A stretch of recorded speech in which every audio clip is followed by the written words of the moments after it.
ನಮಸ್ಕಾರ ಸ್ನೇಹಿತರೆ, ಎಲ್ಲರೂ ಹೇಗಿದ್ದೀರಾ? ಐ ಹೋಪ್ ಎಲ್ಲರೂ ಚೆನ್ನಾಗಿದ್ದೀರಾ ಅಂತ ಅನ್ಕೋತೀನಿ. ಸ್ನೇಹಿತರೆ, ಇವತ್ತಿನ ಈ ವಿಡಿಯೋದಲ್ಲಿ ನಾನು ಗುಡ್ಡದ ನೆಲ್ಲಿಕಾಯಿಯ ಉಪ್ಪಿನಕಾಯಿ ಮಾಡೋದನ್ನು ಹೇಳ್ತಾ ಇದ್ದೀನಿ.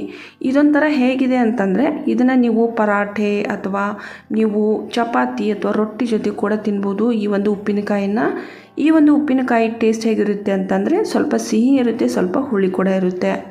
ಇದ್ರ ಜೊತೆಗೆ ಗುಡ್ಡದ ನೆಲ್ಲಿಕಾಯಿಯಲ್ಲಿ ಐರನ್ ತುಂಬಾ ಜಾಸ್ತಿ ಇರೋದ್ರಿಂದ ತುಂಬಾ ಒಳ್ಳೆಯದು ಇದು ನಮ್ಮ ಆರೋಗ್ಯಕ್ಕೆ.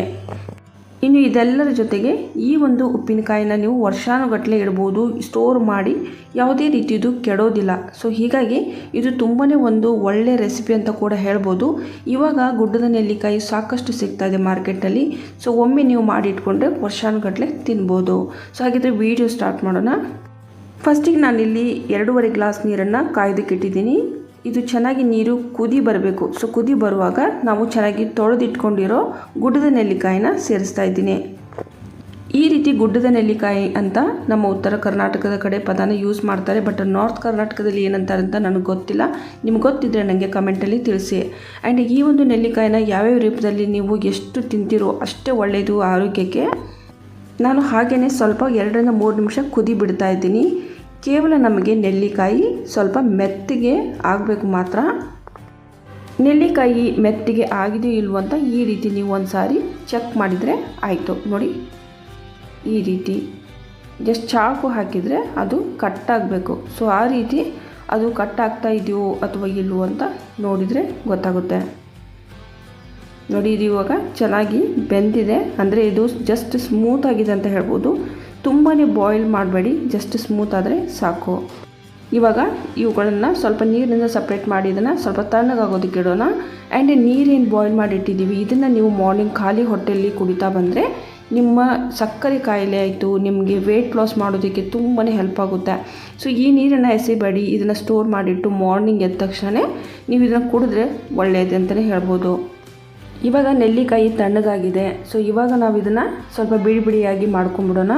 ಉಪ್ಪಿನಕಾಯಿಗೆ ನೀವು ಹಾಗೆ ಕೂಡ ಮಾಡ್ಬೋದು, ಬಟ್ ಆದರೆ ಮಸಾಲೆ ಚೆನ್ನಾಗಿ ಮಿಕ್ಸ್ ಆಗೋದಿಲ್ಲ.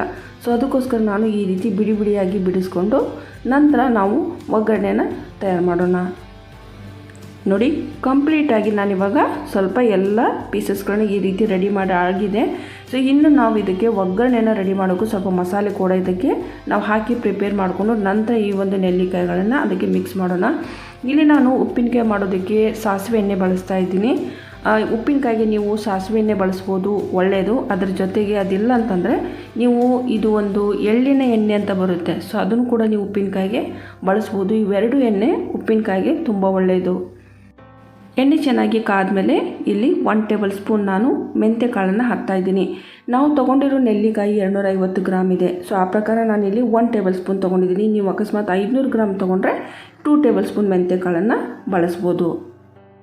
ಯಾವಾಗ ಮೆಂತ್ಯ ಕಾಳು ಚೆನ್ನಾಗಿ ಚಟಪಟ ಅಂತ ಚೆನ್ನಾಗಿ ಹುರಿಯೋದಕ್ಕೆ ಸ್ಟಾರ್ಟ್ ಆಗುತ್ತೋ ಸೊ ಆವಾಗ ನಂತರ 1 ಟೇಬಲ್ ಸ್ಪೂನ್ ಜೀರಿಗೆನ ಹಾಕ್ತಾಯಿದ್ದೀನಿ. ಅದಾದ ನಂತರ ಅರ್ಧ ಚಿಟಿಕೆ ಹೀಂಗನ್ನು ಹಾಕ್ತಾಯಿದ್ದೀನಿ. ಯಾವುದೇ ರೆಸಿಪಿ ಮಾಡಿದರೂ ಕೂಡ ಹೀಂಗಿಲ್ಲದೆ ಹೋದರೆ ಅದು ರುಚಿಕರವಾಗಿ ಆಗಿರೋದಿಲ್ಲ ಅಂತ ಹೇಳ್ತಾರೆ. ಸೊ ನಂತರ ನಾನಿಲ್ಲಿ ಸ್ವಲ್ಪ ಅದ್ರಕ್ ಅಂದರೆ ಜಿಂಜರ್ನ ಈ ರೀತಿ ಕುಟ್ಟಿಟ್ಕೊಂಡಿರೋದು, ಸೊ ಅದನ್ನು ಇದಕ್ಕೆ ಸೇರಿಸ್ತಾ ಇದ್ದೀನಿ. ನೀವು ಇದನ್ನು ಉಪ್ಪಿನಕಾಯಿನ ಒಂದು ಸಾರಿ ಮಾಡಿ ನೋಡಿ, ನಿಮ್ಮ ಮನೇಲಿ ಎಲ್ರಿಗೂ ಕೂಡ ಇದು ಇಷ್ಟ ಆಗುತ್ತೆ. ನಂತರ ಇದಷ್ಟು ಚೆನ್ನಾಗಿ ಹುರ್ಕೋಬೇಕು. ಇದು ಜಿಂಜರಲ್ಲಿ ಸ್ವಲ್ಪ ನೀರಿನ ಅಂಶ ಕೂಡ ಇರುತ್ತೆ. ಸೊ ಎಣ್ಣೆಲಿ ಹಾಕಿದ್ದೀವಿ, ಸ್ವಲ್ಪ ಅದು ನೀರಿನ ಅಂಶ ಹೋಗಬೇಕು. ಸೊ ಅಲ್ಲಿವರೆಗೂ ಇದನ್ನು ಚೆನ್ನಾಗಿ ಹುರ್ಕೋಬೇಕು. ಇವಾಗ ಇದು ಚೆನ್ನಾಗಿ ಹುರ್ಕೊಂಡಾಗಿದೆ. ಸೊ ಇವಾಗ ನಾವು ನೆಲ್ಲಿಕಾಯಿ ಏನು ಪೀಸ್ಗಳನ್ನ ಸಪ್ರೇಟ್ ಮಾಡಿ ಇಟ್ಕೊಂಡಿದ್ವಲ್ವ, ಸೊ ಅದನ್ನು ಇದಕ್ಕೆ ಸೇರಿಸ್ಬಿಡೋಣ. ಇದಾದ ನಂತರ ಇದಕ್ಕೆ ಸ್ವಲ್ಪ ಮಸಾಲೆ ಕೂಡ ನಾವು ಹಾಕಬೇಕಾಗುತ್ತೆ. ಮಸಾಲೆಗಾಗಿ ನಾನಿಲ್ಲಿ ತೊಗೋತಾ ಇರೋದು 1 ಟೇಬಲ್ ಸ್ಪೂನ್ ಅರಿಶಿನ ಹಾಕ್ತಾಯಿದ್ದೀನಿ. ಸೊ ಅರಿಶಿನ ನೀವು ಮನೇಲಿ ಕೊಟ್ಟಿಟ್ಕೊಂಡಿದ್ದರೆ ತುಂಬ ಒಳ್ಳೆಯದು. ಇನ್ನು ಅದರ ಜೊತೆಗೆ ಅರ್ಧ ಟೇಬಲ್ ಸ್ಪೂನ್ ಗರಂ ಮಸಾಲ ಹಾಕ್ತಾಯಿದ್ದೀನಿ. ಅರ್ಧ ಟೇಬಲ್ ಸ್ಪೂನ್ ಕಾಶ್ಮೀರಿ ಲಾಲ್ ಮಿರ್ಚ್ ಪೌಡರ್ ಹಾಕ್ತಾ ಇರೋದು. ನಿಮಗೆ ಖಾರ ಸ್ವಲ್ಪ ಜಾಸ್ತಿ ಬೇಕು ಅಂದರೆ ನೀವು 1 ಟೇಬಲ್ ಸ್ಪೂನ್ ಕೂಡ ಹಾಕ್ಬೋದು. ಅದಿಲ್ಲ ಮಕ್ಕಳೆಲ್ಲ ತಿಂತಾರೆ ಮನೆಯಲ್ಲಿ ಅಂದರೆ ಸೊ ಸ್ವಲ್ಪ ಕಡಿಮೆನೇ ಹಾಕಿ ಖಾರನ. ನಂತರ ಅರ್ಧ ಟೇಬಲ್ ಸ್ಪೂನ್ ನಾನಿಲ್ಲಿ ಧನಿಯಾ ಪೌಡರ್ ಕೂಡ ಹಾಕ್ತಾಯಿದ್ದೀನಿ. ಧನಿಯಾ ಅಂದರೆ ಹವಿಜದ ಪೌಡರ್ ಹಾಕ್ತಾ ಇರೋದು. ನಂತರ ರುಚಿ ತಕ್ಕಷ್ಟು ಉಪ್ಪು. ನೋಡಿ ತುಂಬ ಈಸಿಯಾಗಿ ಇದನ್ನು ನೀವು ಪ್ರಿಪೇರ್ ಮಾಡ್ಬೋದು, ಬೇಗ ಕೂಡ ಆಗುತ್ತೆ ಮತ್ತು ವರ್ಷಾನುಗಟ್ಟಲೆ ಕೂಡ ಇದನ್ನು ನೀವು ಸ್ಟೋರ್ ಮಾಡಿಡ್ಬೋದು. ಇಲ್ಲಿ ನಾನು ಕಪ್ಪು ಬೆಲ್ಲವನ್ನು ಯೂಸ್ ಮಾಡಿದ್ದೀನಿ, ಹೀಗಾಗಿ ನನ್ನ ರೆಸಿಪಿ ಎಂಡಲ್ಲಿ ನಿಮಗೆ ಸ್ವಲ್ಪ ಕಪ್ಪಾಗೇನೋ ಕಾಣಿಸುತ್ತೆ. ಅಕಸ್ಮಾತ್ ನೀವು ವೈಟ್ ಬೆಲ್ಲನ ಅಂದರೆ ಬಿಳಿ ಬೆಲ್ಲ ಒಂದಿರುತ್ತೆ ಅದನ್ನು ನೀವು ಬಳಸಿದರೆ ಸೊ ಇದರಲ್ಲಿ ಸ್ವಲ್ಪ ಬೇರೆ ಕಲರ್ ಬರುತ್ತೆ. ಸೊ ಯಾವ ಬೆಲ್ಲ ನಾವು ಯೂಸ್ ಮಾಡ್ತೀವಿ ಆ ಬೆಲ್ಲದ ಕಲರೇ ಈ ಒಂದು ಉಪ್ಪಿನಕಾಯಿಯಲ್ಲಿ ಕಾಣಿಸುತ್ತೆ. ಇಲ್ಲಿ ನಾನು 250 ಗ್ರಾಮ್ ನೆಲ್ಲಿಕಾಯಿಗೆ 200 ಗ್ರಾಮ್ ಬೆಲ್ಲವನ್ನು ಬಳಸಿದ್ದೀನಿ. ಅದಾದ ನಂತರ ಸೋಂಪು ಅಂದರೆ ಇದು ಬಡೆ ಸೊಪ್ಪು ಅಂತ ಹೇಳ್ತೀವಿ, ಅದರ ಪೌಡರ್ನ ಸ್ವಲ್ಪ ಕುಟ್ಟಿ ನಂತರ ನಾನು ಇದಕ್ಕೆ ಹಾಕಿದ್ದೀನಿ. ಹಾಗೆ ಹಾಕಿದರೆ ಅದು ಚೆನ್ನಾಗಿ ಮಿಕ್ಸ್ ಆಗೋದಿಲ್ಲ, ಸೊ ಅದಕ್ಕೋಸ್ಕರ ಸ್ವಲ್ಪ ಪೌಡರ್ ಮಾಡಿ ಹಾಕಿದರೆ ಆಯಿತು. ನಂತರ ಗ್ಯಾಸನ್ನು ಲೋ ಫ್ಲೇಮಲ್ಲಿಟ್ಟು ಈ ರೀತಿ ಬಾಯ್ಲ್ ಮಾಡಬೇಕು. ಈ ರೀತಿ ಕುದಿಸೋದನ್ನು ಜಾಸ್ತಿ ಕುದಿಸೋದು ಬೇಡ, ಕೇವಲ 5 ನಿಮಿಷ ಮಾತ್ರ ಮಾಡಿದರೆ ಸಾಕು. ಅಂದರೆ ನಾವು ಹಾಕಿರುವಂಥ ಬೆಲ್ಲ ಚೆನ್ನಾಗಿ ಕರಗಿ ಈ ಒಂದು ಆಮ್ಲ ಅಂದರೆ ಗುಡ್ಡ ನೆಲ್ಲಿಕಾಯಿ ಒಳಗಡೆ ಇದು ಚೆನ್ನಾಗಿ ಮಿಕ್ಸ್ ಆಗಬೇಕು. ಸೊ ಅಲ್ಲಿವರೆಗೂ ಇದನ್ನು ಸ್ವಲ್ಪ ಬಾಯ್ಲ್ ಮಾಡಬೇಕು. ನೋಡಿ ಇವಾಗ ಬೆಲ್ಲ ಕರಗ್ತಾ ಇದೆ. ಇಲ್ಲಿ ಗುಡ್ಡದ ನೆಲ್ಲಿಕಾಯಲ್ಲಿ ಐರನ್ ತುಂಬಾ ಜಾಸ್ತಿ ಇರುತ್ತೆ ಅಂತ ಹೇಳ್ತಾರೆ, ಅದ್ರ ಜೊತೆಗೆ ಬೆಲ್ಲ ಹಾಕಿದ್ದೀವಿ. ಸೊ ಬೆಲ್ಲ ಕೂಡ ತುಂಬಾ ಒಳ್ಳೆಯದು ಆರೋಗ್ಯಕ್ಕೆ. ಇಲ್ಲಿ ಸಕ್ಕರೆ ಬಳಸೋಕೆ ಹೋಗ್ಬಿಡಿ, ಬೆಲ್ಲನೇ ಬಳಸಿ ಆದಷ್ಟು. ಆವಾಗವಾಗ ಸ್ವಲ್ಪ ಈ ರೀತಿ ಚೆಕ್ ಮಾಡಿ ನೋಡಿ ಬೆಲ್ಲ ಕರಗ್ತಾ ಇದೆಯೋ ಅಥವಾ ಇಲ್ವೋ ಅಂತ ಹೇಳಿ.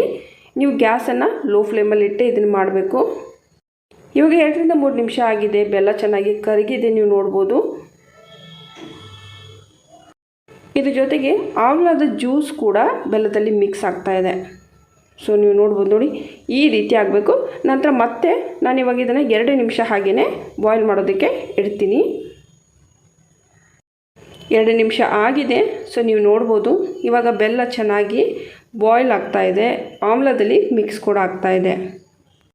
ಇವಾಗ ನಾವಿಲ್ಲಿ ಗ್ಯಾಸನ್ನು ಆಫ್ ಮಾಡೋಣ, ಯಾಕಂದರೆ ಬೆಲ್ಲ ಇವಾಗ ಸ್ವಲ್ಪ ತಿಳು ಕಾಣಿಸ್ತಾ ಇದೆ, ಬಟ್ ಆದರೆ ತಣ್ಣಗಾದ್ಮೇಲೆ ಇದು ಗಟ್ಟಿಯಾಗುತ್ತೆ. ಇದು ಇವಾಗ ಸ್ವಲ್ಪ ತಣ್ಣಗಾಗಿದೆ, ನೋಡಿ ಇದು ಈ ರೀತಿ ಕಾಣಿಸುತ್ತೆ. ಸೊ ಇದನ್ನು ನೀವು 2 ದಿನ ಬಿಟ್ಟು ತಿನ್ನಬೇಕು, ಯಾಕಂದರೆ ಇದರಲ್ಲಿ ಸೋಂಪೆಲ್ಲ ಹಾಕಿದ್ದೀವಲ್ಲ, ಇದರಲ್ಲಿ ಮೆಂತ್ಯಕಾಳು ಹಾಕಿದ್ದೀವಿ. ಸೊ ಅದೆಲ್ಲ ಚೆನ್ನಾಗಿ ಹೀರ್ಕೋಬೇಕು ರಸವನ್ನು. ಸೊ ನಂತರ ನೀವು ಇದನ್ನು ಯೂಸ್ ಮಾಡ್ಬೋದು. ನೋಡಿದ್ರಲ್ವಾ, ತುಂಬಾ ಈಸಿ ಇದೆ. ಈ ಒಂದು ಉಪ್ಪಿನಕಾಯಿ ಸ್ವಲ್ಪ ಕಪ್ಪು ಕಲರಲ್ಲಿ ನಿಮ್ಗೆ ಕಾಣಿಸ್ತಾ ಇರ್ಬೋದು, ಯಾಕಂದರೆ ನಾವು ಇಲ್ಲಿ ಕರಿ ಬೆಲ್ಲವನ್ನು ಬಳಸಿದ್ದೀವಿ, ಅದಕ್ಕೋಸ್ಕರ. ನೀವು ಬೇಕು ಅಂದರೆ ಬಿಳಿ ಬೆಲ್ಲವನ್ನು ಕೂಡ ನಾವಿಲ್ಲಿ ಬಳಸ್ಬೋದು. ನೀವು ಈ ಒಂದು ಉಪ್ಪಿನಕಾಯಿ ರೆಸಿಪಿನ ಮನೆಯಲ್ಲಿ ಟ್ರೈ ಮಾಡಿ ನೋಡಿ. ನಿಮ್ಗೆ ಇಷ್ಟ ಆದರೆ ನನ್ನ ಚಾನಲ್ಗೆ ಸಬ್ಸ್ಕ್ರೈಬ್ ಕೂಡ ಆಗಿ, ಮತ್ತು ವಿಡಿಯೋ ಸ್ವಲ್ಪ ಆದರೂ ಇಷ್ಟ ಆದರೆ ವಿಡಿಯೋಗೊಂದು ಲೈಕ್ ಕೊಡೋದನ್ನು ಮರಿಬೇಡಿ. ಓಕೆ, ಸೊ ಮುಂದಿನ ವಿಡಿಯೋದಲ್ಲಿ ನಾನು ಮತ್ತೆ ಸಿಗ್ತೀನಿ. ಅಲ್ಲಿವರೆಗೂ ನಮಸ್ಕಾರ.